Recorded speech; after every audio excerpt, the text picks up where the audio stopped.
Bruce Lee fue clave en popularizar las películas de artes marciales en los 70s. Su estilo de lucha único y sus actuaciones cautivaron a las audiencias globales y transformaron el género. Con películas icónicas como Enter the Dragon y The Way of the Dragon, estableció nuevos estándares para el cine de acción al combinar una impresionante coreografía con una narración atractiva. Sin embargo, cuando su estrella ascendía, murió misteriosamente a los 32 años. En este video intentaremos desentrañar los hechos y la ficción en torno a la vida y muerte de Bruce Lee.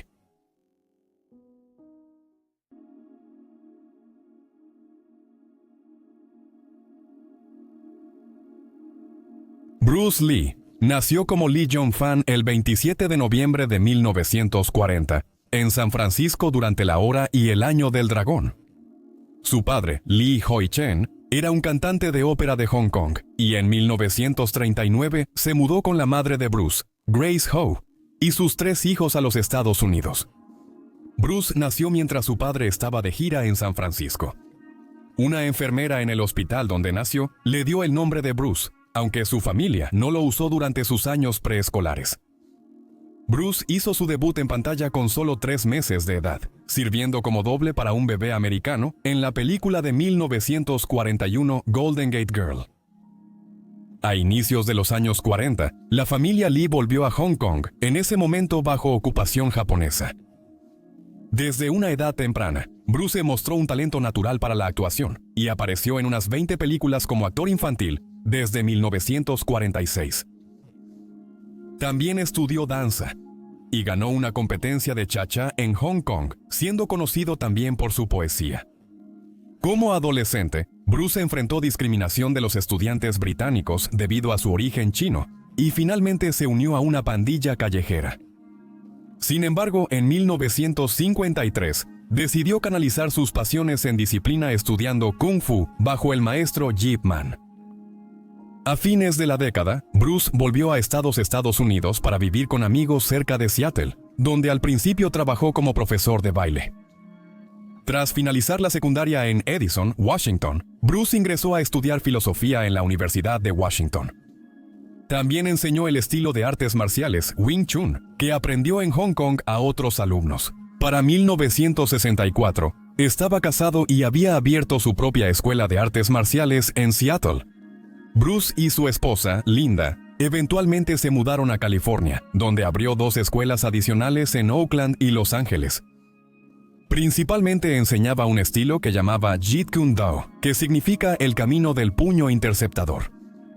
A Bruce le encantaba ser instructor y trataba a sus estudiantes como a su familia, pero finalmente eligió seguir una carrera en el cine para evitar comercializar la enseñanza. Bruce Lee ganó fama por primera vez con su papel en la serie de televisión The Green Hornet, que se emitió durante 26 episodios desde 1966 hasta 1967. En el programa, Bruce mostró su estilo de lucha acrobático y teatral como Kato, el compañero de Hornet. También hizo apariciones como invitado en otros programas de televisión, incluyendo Ironside, Longstreet y la popular serie de Batman protagonizada por Adam West. Uno de sus primeros roles en películas para adultos fue en la película de 1969 Marlowe, que protagonizó James Garner como el famoso detective creado por el autor Raymond Chandler. El guionista de la película, Sterling Siliphant, fue uno de los estudiantes de artes marciales de Bruce, junto con otros estudiantes notables como James Coburn y Steve McQueen. Durante su vida, Bruce se mantuvo comprometido con diversos entrenamientos y rutinas físicas. Medía poco más de 5 pies 7 pulgadas de altura y pesaba alrededor de 145 libras durante el pico de su carrera actoral. Después de sufrir una lesión de espalda significativa, utilizó parte de su tiempo de recuperación para escribir y desarrollar la idea para la serie de televisión Kung Fu, que finalmente protagonizó David Carradine, ya que se creía que un actor asiático no atraería a una audiencia significativa. Enfrentado a la falta de roles sustanciales y estereotipos persistentes sobre los artistas asiáticos, Bruce dejó Los Ángeles para Hong Kong en el verano de 1971, y su familia se unió a él más tarde. Al llegar a Hong Kong, firmó contrato para 2 películas rápidamente. La primera película fue The Big Boss, lanzada en 1971 y conocida como Fists of Fury en los Estados Unidos. Combinando su suave atletismo de Jeet Kune Do con las teatralidades de alta energía mostradas en The Green Hornet, Bruce se convirtió en el carismático protagonista de la película, que rompió récords de taquilla en Hong Kong. Esos récords fueron superados por la siguiente película de Bruce, Fist of Fury, también conocida como The Chinese Connection, en 1972. Sin embargo, al igual que The Big Boss, recibió críticas mixtas de algunos críticos tras su lanzamiento en los Estados Unidos. Para finales de 1972, Bruce Lee se había convertido en una gran estrella de cine en Asia y cofundó su propia compañía, Concord Productions, con Raymond Chow, y su primera película fue The Way of the Dragon, que Lee produjo, escribió, dirigió y contribuyó con percusión a la banda sonora. Originalmente dirigida al mercado asiático, la película ayudó a mantener la popularidad de las películas de artes marciales en América. Un momento destacado es la escena de lucha en el Coliseo con Chuck Norris en su debut cinematográfico, filmada en tomas largas que resaltaban sus cuerpos enteros, realzada por una iluminación dramática para crear un efecto más grande que la vida. Todavía no era famoso en América. Bruce Lee estaba al borde de ello con su primer gran proyecto de Hollywood, Enter the Dragon. Finalmente, esta icónica película se convirtió en su último proyecto, y tras su lanzamiento póstumo en agosto de 1973, consolidó el estatus de Lee como un ícono del cine. Según el Instituto de Cine Americano, la película tuvo un presupuesto de solo $850,000, pero desde entonces ha recaudado más de $2,000 millones a nivel mundial cuando se ajusta por inflación. Lamentablemente, Lee no vivió para ver el éxito de la película.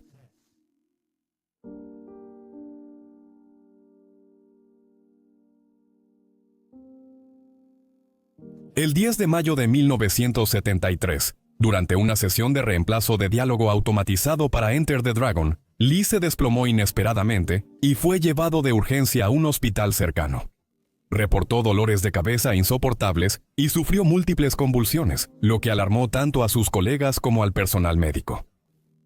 Al examinarlo, los médicos reconocieron rápidamente los alarmantes síntomas de edema cerebral, una condición en la que se acumula excesivo líquido en el cerebro, lo que conduce a una peligrosa hinchazón y un dolor intenso.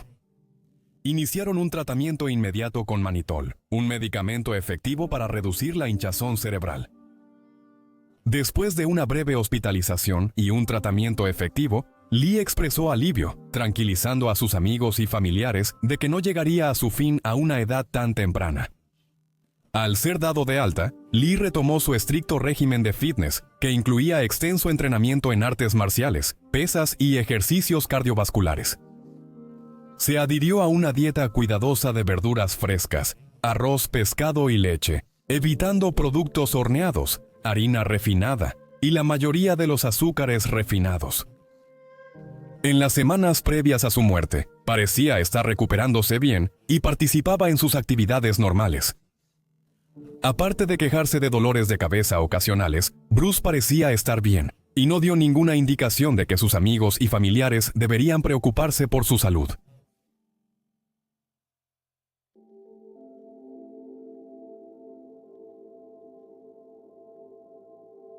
En la mañana del 20 de julio de 1973, Bruce Lee escribió a su abogado Adrian Marshall discutiendo varios acuerdos importantes.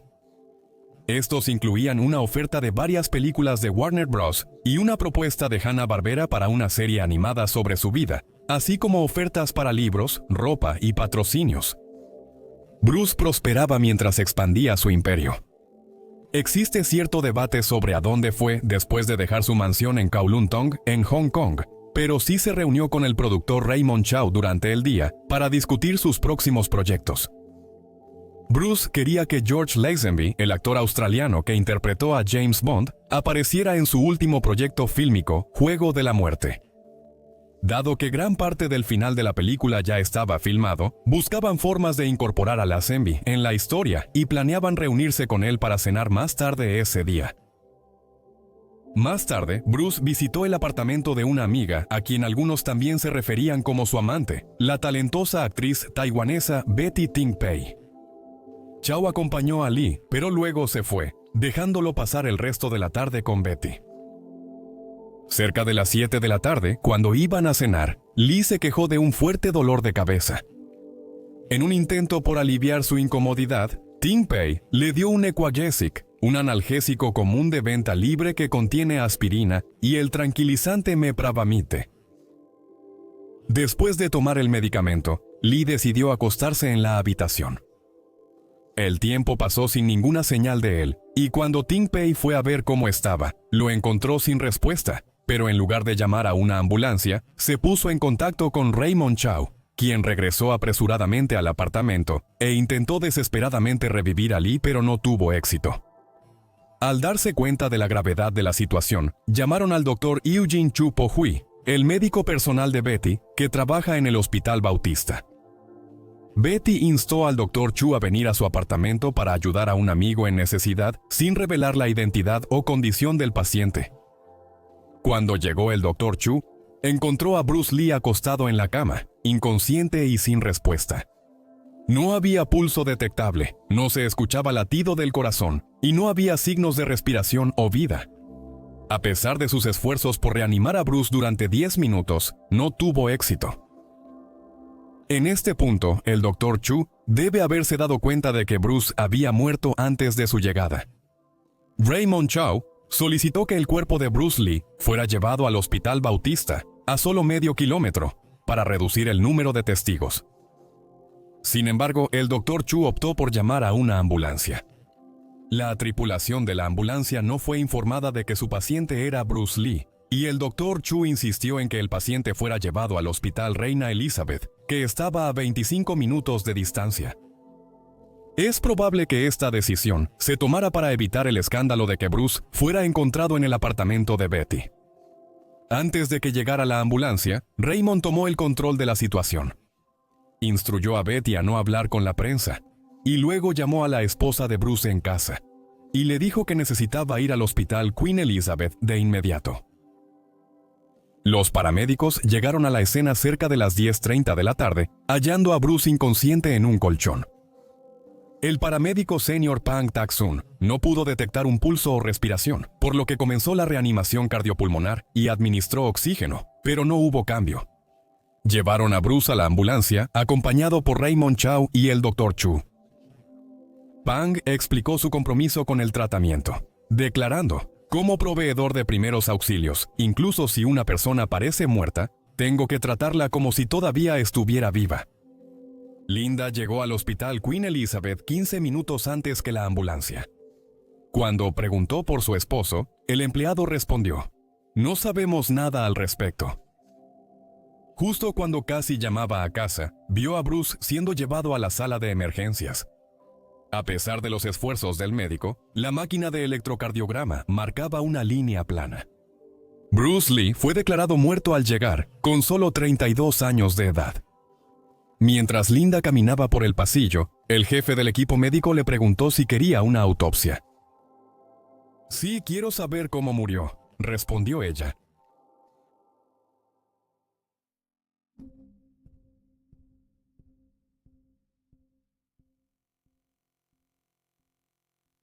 Poco después de las 11:30 p.m., la noticia de que Bruce Lee había muerto se extendió por todo Hong Kong. La repentina noticia envió ondas de choque a todo el mundo, dejando a los fans y amigos en incredulidad. Pronto siguieron las investigaciones, ya que muchos se preguntaban qué podría haber causado un final tan trágico para un hombre tan vibrante y lleno de vida. Dado que el cuerpo de Lee no mostraba lesiones externas visibles, y a petición de su esposa, las autoridades realizaron una autopsia para determinar la causa de la muerte. Los resultados indicaron que Bruce Lee había sufrido de una severa hinchazón cerebral, con un notable aumento del 13% en el tamaño del cerebro, debido a la acumulación de líquido. El forense finalmente clasificó la muerte de Bruce Lee como un segundo edema cerebral resultante del uso de Equagesic, etiquetándola oficialmente como muerte por desventura. A pesar de las posteriores investigaciones que confirmaron los hallazgos del forense sobre la causa de la muerte de Bruce Lee, el público no quedó convencido, generando numerosas teorías de conspiración, muchas de las cuales continúan cautivando a los fans hoy en día. Una teoría destacada surgió de una declaración de Chuck Norris, amigo de Lee, en 1975, sugiriendo que los relajantes musculares contribuyeron a la muerte prematura de Lee. Este comentario desató un debate sobre las otras sustancias que Lee pudo haber usado para apoyar su riguroso régimen de entrenamiento, incluyendo estimulantes para la energía o varios suplementos herbales para el bienestar general. Aumentando la intriga en torno a su muerte, un rumor sensacionalista alegó que la muerte de Lee fue el resultado de una violenta altercación con una prostituta. Según esta narrativa, se informó que Lee estaba bajo la influencia de un poderoso afrodisíaco que le hizo perder el control durante un encuentro. En esta versión de los hechos, se alega que la mujer involucrada hirió fatalmente a Lee en defensa propia, lo que plantea preguntas sobre la verdadera naturaleza de su interacción. La especulación se volvió más oscura cuando algunos fanáticos sugirieron que Bruce Lee había sido envenenado deliberadamente por la actriz Betty Ting Pei, quien supuestamente tenía una relación tanto personal como profesional con él. Esta teoría propuso que Ting Pei estaba conectada a una organización clandestina que buscaba eliminar a Lee por razones no reveladas. Aunque nunca se ha presentado un motivo creíble o evidencia para respaldar estas afirmaciones, la lista de supuestos conspiradores creció para incluir varios grupos como la mafia, italiana, china y estadounidense, junto con acusaciones dirigidas a sus fanáticos más apasionados e incluso a sus propios familiares. Entre estas teorías, la narrativa más convincente es la noción de una maldición familiar de Lee.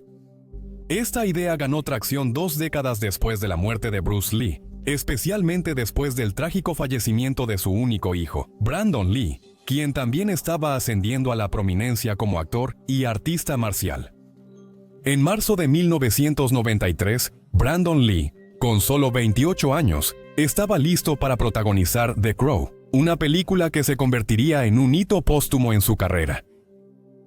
La historia sigue a un músico de rock, Eric Draven, que misteriosamente regresa de la muerte para vengar los asesinatos de él mismo y su prometida en un paisaje oscuro y desolado. Sin embargo, en un giro trágico, Brandon fue disparado fatalmente en el set, cuando una pistola de utilería que se creía segura disparó accidentalmente una bala real, hiriéndolo en el abdomen. Aunque las autoridades dictaminaron que la muerte de Brandon fue un accidente, la trágica pérdida de otro joven Lee solo profundizó el enigma que rodea a la familia, lo que llevó a una creciente creencia en la maldición que los aflige. Además, se reveló que el hermano mayor de Bruce Lee, Peter Lee, también había muerto en circunstancias misteriosas antes del nacimiento de Bruce, añadiendo otra capa de intriga al legado de la familia.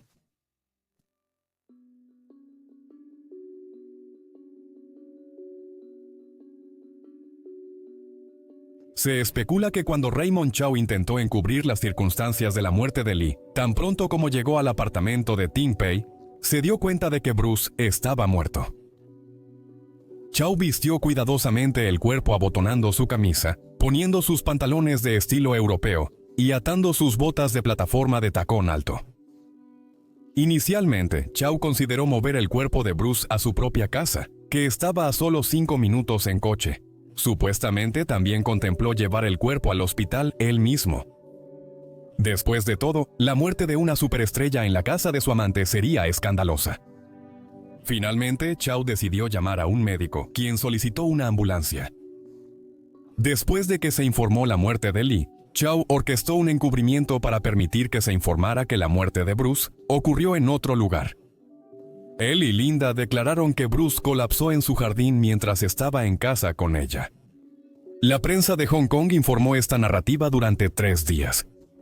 Sin embargo, H. Iner S. Chow, un periodista escéptico de la historia de Golden Harvest, comenzó a investigar.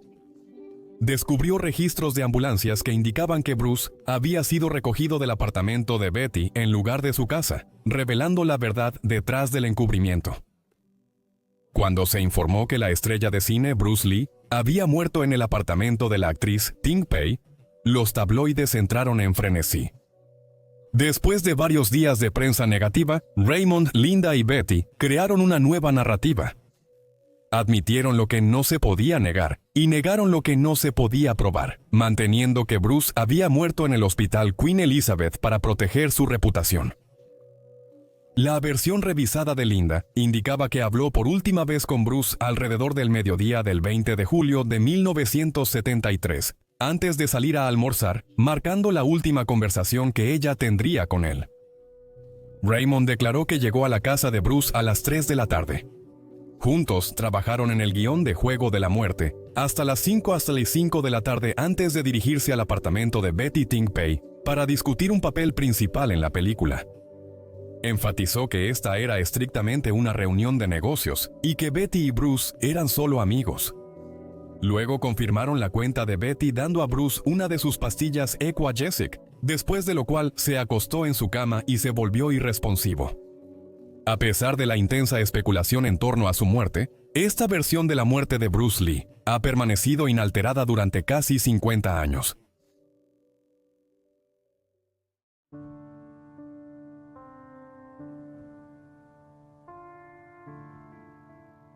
Después del funeral de Bruce Lee en Hong Kong, Linda Lee se dirigió a la prensa en el aeropuerto Kai Tak antes de llevar el cuerpo de su esposo a Seattle para su entierro. Instó a todos a dejar de especular sobre su muerte, declarando: "No sospecho nada más que causas naturales y no responsabilizo a nadie". Muchos fans en Hong Kong se molestaron por esta decisión. El cuerpo de Bruce fue transportado en un ataúd forrado con seda blanca, pero al llegar se descubrió que el ataúd había sido dañado durante el transporte, con manchas azules de su traje y humedad en el interior. Se obtuvo un nuevo ataúd, pero las diferencias en el féretro llevaron a acusaciones de que se habían cambiado los cuerpos. Algunos creían que el alma de Bruce no estaba en paz debido al mal Feng Shui, y afirmaban que había sido maldecido. Bruce fue enterrado en el cementerio Lakeview y 20 años después, su hijo Brandon fue enterrado a su lado.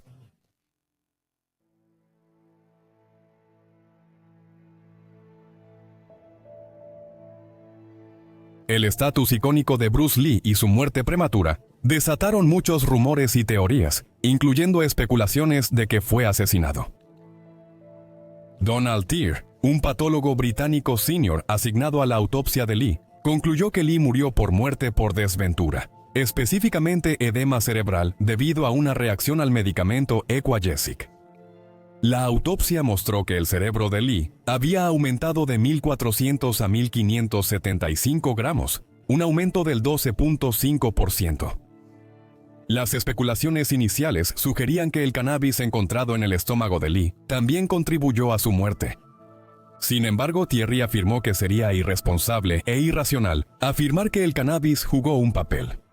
En una biografía de 2018, Matthew Polly teorizó que el edema cerebral de Lee pudo haber resultado de un exceso de esfuerzo y un golpe de calor, exacerbado por la eliminación de sus glándulas sudoríparas axilares, lo que afectó la capacidad de su cuerpo para enfriarse. Un artículo de diciembre de 2022 en el Clinical Kidney Journal sugirió que la muerte de Lee probablemente fue causada por hiponatremia, resultado de una ingesta excesiva de agua, insuficiente sodio, alcohol y el uso de múltiples drogas. Los síntomas de Lee coincidían con los casos conocidos de hiponatremia fatal. Las circunstancias que rodean su muerte continúan envueltas en misterio, y parece que la verdad completa nunca saldrá a la luz. Pero el legado de Bruce Lee perdura, y muchos comentaristas y artistas marciales lo consideran el artista marcial más influyente de todos los tiempos, quien ayudó a cerrar la brecha entre Oriente y Occidente, y la revista Time nombró a Lee como una de las 100 personas más importantes del siglo XX.